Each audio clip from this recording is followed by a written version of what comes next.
அனைவருக்கும் வணக்கம். நம்ம இன்னைக்கு மகாலயபட்சத்தை பற்றி கொஞ்சம் பார்க்கலாம். இந்த மகாலயபட்சத்தில் என்னென்னலாம் செய்யலாம், என்னென்னலாம் செய்யணும் அப்படின்ற விஷயங்கள்லாம் பார்க்கலாம். பொதுவாக இந்த மகாலயபட்சம் அப்படிங்கிறது மொத்தம் 16 நாள். மகாலய அமாவாசை அப்படிங்கிறது தான் நம்ம பொதுவாக கேள்விப்படக்கூடிய விஷயம். இந்த மகாலய அமாவாசை புரட்டாசி மாதத்தில் வரக்கூடிய அமாவாசை தான் மகாலய அமாவாசை. இந்த அமாவாசைக்கு முன்னாடி 14 நாட்கள், இந்த நாட்களை தான் மகாலய பட்சம் அப்படின்னு சொல்கிறோம். இந்த 14 நாட்கள், அதாவது அமாவாசைக்கு முன் 14 நாட்கள் இருக்கு இல்லையா, அந்த நாட்கள் நம்மளுடைய முன்னோர்கள் பூமிக்கு வருவதாக ஒரு ஐதீகம் உண்டு. நம்ம காலங்காலமாக சொல்லிட்டு வரக்கூடிய ஒரு ஐதீகம் உண்டு. இதில் அவர்களுக்கு கொடுக்க வேண்டிய மரியாதையும் அவர்களை வழிபடக்கூடிய காலமாகவும் இந்த 15 நாள் இருக்குது. நம்ம எப்படியெல்லாம் நம்ம ஊரில் திருவிழா போட்டோம் அப்படின்னா, அந்த சுவாமிக்கு விரதம் இருந்து அந்த திருவிழாவை கொண்டாடுறோம் இல்லையா, அதுபோல் நம்ம முன்னோர்களினுடைய வழிபாட்டுக்கு இந்த 15 நாட்கள் அமாவாசையோடு சேர்த்து 15 நாட்கள் நம்ம அவர்களுக்காக ஒதுக்கப்படக்கூடிய நாளாக இந்த மகாலயபட்சம் இருக்குது. இந்த மகாலயபட்சத்தை பொறுத்த வரைக்கும் அவர்களுக்கு தர்ப்பணம், திதி தர்ப்பணம் கொடுத்து அவர்களை மகிழ்விக்கணும் அப்படிங்கிறது தான் இந்த வழிபாட்டினுடைய தாற்பயம்.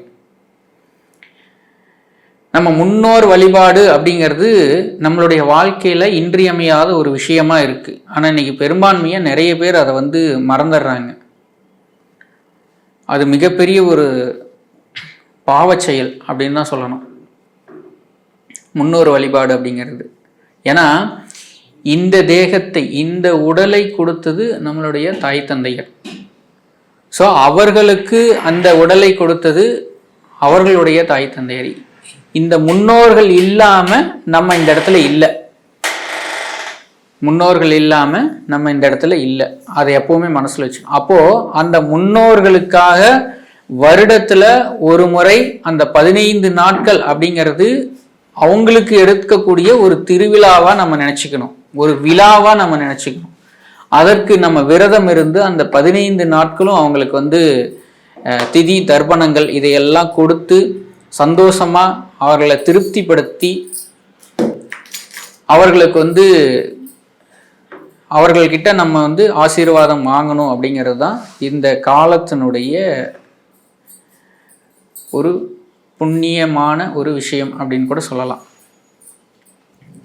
இதுவரைக்கும் யாரெல்லாம், அதாவது முன்னோர்களுக்கு எந்த ஒரு திதி தர்ப்பணமும் செய்யலை, எந்த ஒரு பூஜை முறைகளும் பண்ணலை, எந்த ஜோதிடர்கிட்ட போனாலும் முன்னோர் சாபம் இருக்கு, பித்ரு சாபம் இருக்கு அப்படின்னு எல்லாரும் வரிசையா சொல்றாங்க அப்படின்றவங்க கூட இந்த 15 நாட்கள் தொடர்ந்து அவர்களுக்கு உண்டான அந்த திதி தர்ப்பணத்தை கொடுத்து வழிபாடு செஞ்சீங்க அப்படின்னா இந்த பித்ருதோஷம் முழுமையாக விலகிறதுக்கான வாய்ப்புகள் நிறையவே இருக்கு. அதனால எதிர்வரக்கூடிய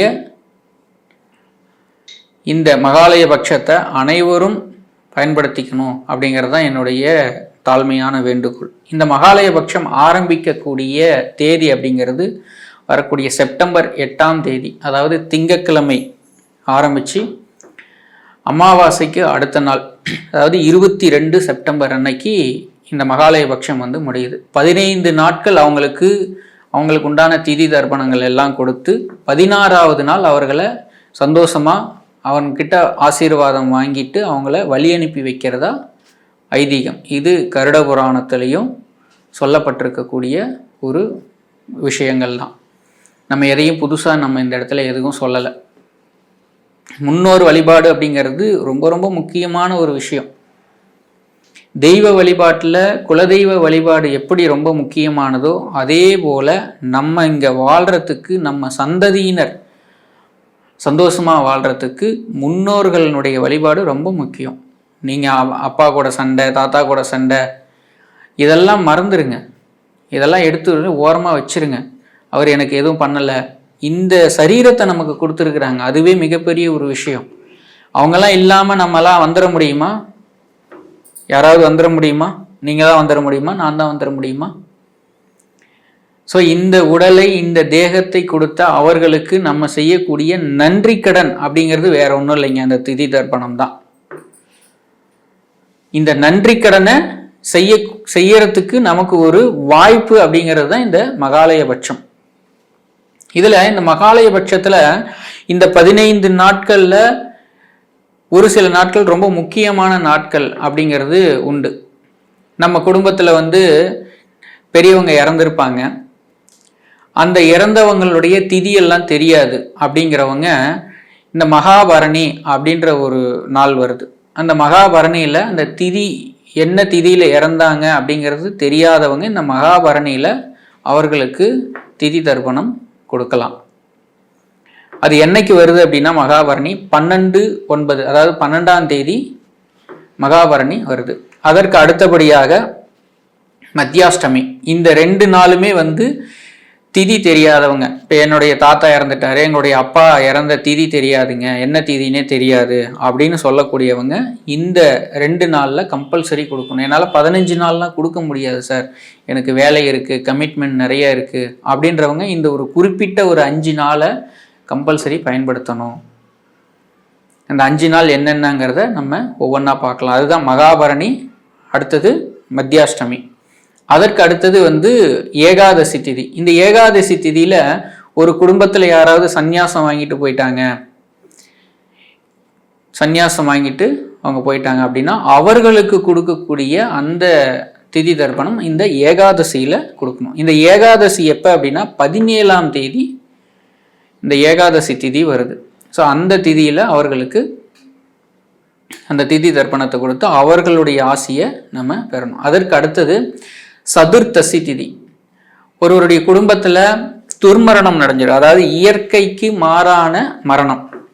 அந்த துர்மரணம் அடைந்தவர்களுடைய ஆன்மா முழுமையாக அந்த ஆத்ம சாந்தி அடைவதற்கு இந்த சதுர்த்தசி திதியில அவர்களுக்கு திதி தர்ப்பணம் கொடுக்கணும். இந்த சதுர்த்தசி திதி அப்படின்னா 20/9, அதாவது 20ஆம் தேதி அந்த சதுர்த்தசி திதி வருது. அந்த சதுர்த்தசி திதியில், அதாவது அமாவாசைக்கு முதல் நாள் சனிக்கிழமை அந்த சதுர்த்தசி திதி, அந்த நாளில் திதி தர்ப்பணம் கொடுத்து அவர்களுடைய அந்த ஆன்மாவை சாந்தி அடைய செய்யலாம். அதற்கடுத்தது அமாவாசை. ஸோ இதை நான் மத்தியாஷ்டமியில் கொடுத்துட்டேன், மகாபரணியில் கொடுத்துட்டேன், இது போதுமா அப்படின்னா, இதெல்லாம் கொடுத்ததனுடைய பலனை எங்கே பெறுறீங்க அப்படின்னா அமாவாசை அன்னைக்கு கொடுக்கக்கூடிய அந்த திதி தர்ப்பணத்தில் தான் நீங்கள் முழுமையாக பெற முடியும். அதனால் நீங்கள் எல்லா நாளும் கொடுத்துட்டு அமாவாசை அன்னைக்கு கொடுக்கலன்னா பிரயோஜனம் இல்லை. ஸோ அது மாதிரி நீங்கள் எல்லா நாளும் கொடுத்தீங்கன்னா ரொம்ப சந்தோஷம். ஆனால் அமாவாசை அன்னைக்கு கம்பல்சரி கொடுக்கணும். ஸோ அந்த அமாவாசை அன்னைக்கு ஞாயிற்றுக்கிழமை தான் வருது. வேலைக்கு போகிறவங்களா இருந்தாலும் சரி, அல்லது தொழில் செய்கிறவங்க எந்த ஒரு கமிட்மெண்ட்டில் இருந்தாலும் ஞாயிற்றுக்கிழமை அப்படிங்கிறதுனால உங்களுக்கு எந்த ஒரு சிரமமும் இருக்காது. ஸோ இந்த இடத்துல இந்த சிரமம் இல்லாமல் இந்த பித்ரு வழிபாட்டை முழுமையாக நீங்கள் செய்து முழு பலனையும் பெறணும். அதை தாண்டி இந்த மகாலயபட்சத்தில் என்ன ஒரு மிகப்பெரிய ஒரு விசேஷம் அப்படின்னா, உங்களுடைய முன்னோர்கள் அப்படிங்கிறத தாண்டி உங்களுடைய தாய் தந்தை, அவர்களுடைய தாய் தந்தை, தாய் வழி தந்தை வழி, இதுக்கு தான் நம்ம திதி தர்ப்பணம்லாம் கொடுப்போம். ஆனால் இந்த மகாலயபட்சத்தை பொறுத்த வரைக்கும் என்ன ஒரு விசேஷம் அப்படின்னா, உங்களுக்கு தெரிந்த உங்களுடைய நண்பர்கள், உங்களுடைய உறவினர்கள், உங்களுடைய முதலாளி அல்லது கூட வேலை செஞ்சவங்க, உங்களுடைய குருநாதர், உங்களுக்கு பிடித்த நபர்கள், அது யாராக இருந்தாலும் சரி, அவங்கெல்லாம் யாராவது இறந்துருப்பாங்க இல்லையா, அவர்களுக்கு எல்லாமே இதில் திதி தர்ப்பணம் கொடுக்கலாம். அதே மாதிரி யாரெல்லாம் உங்களுடைய வீட்டில் ஒரு வளர்ப்பு நாய் இறந்துருச்சு, நான் அதுக்கு கூட கொடுக்கறனாலும் தாராளமாக கொடுக்கலாம். எந்த ஒரு உயிரினம் இறந்திருந்தாலும், அந்த மனிதனை தவிர மற்ற எந்த ஒரு உயிரினம் இறந்திருந்தாலும் அந்த உயிரினத்துக்கும் அந்த திதி தர்ப்பணத்தை கொடுக்கலாம். மாமனார் மாமியார்ல இருந்து எல்லாத்துக்குமே கொடுக்கலாம். ஸோ எல்லாத்துக்கும் கொடுக்கக்கூடிய காலம் அப்படின்னா இந்த மகாலயபட்சம் மட்டும்தான், வேற எப்பவும் நம்ம கொடுக்க முடியாது. இல்லை இதை நீங்கள் தவற விட்டீங்க அப்படின்னா இதற்கு அடுத்தபடியாக நீங்கள் கயாவில் மட்டும்தான் போய் எப்போ வேணாலும் இவர்களுக்கெல்லாம் திதி தர்ப்பணம் கொடுக்க முடியும். ஸோ அந்த வாய்ப்பு நம்ம இங்கே இருக்கிற இடத்துல இந்த மகாலய பட்சத்தில் இந்த 16 நாட்களும் நமக்கு மிகச்சிறந்த ஒரு நாளாக அமைஞ்சிருக்கு. ஸோ இந்த 16 நாட்களும் முழுமையாக பயன்படுத்தி கொள்ள வேண்டும் அப்படிங்கிறது தான் என்னுடைய தாழ்மையான வேண்டுகோள். நன்றி.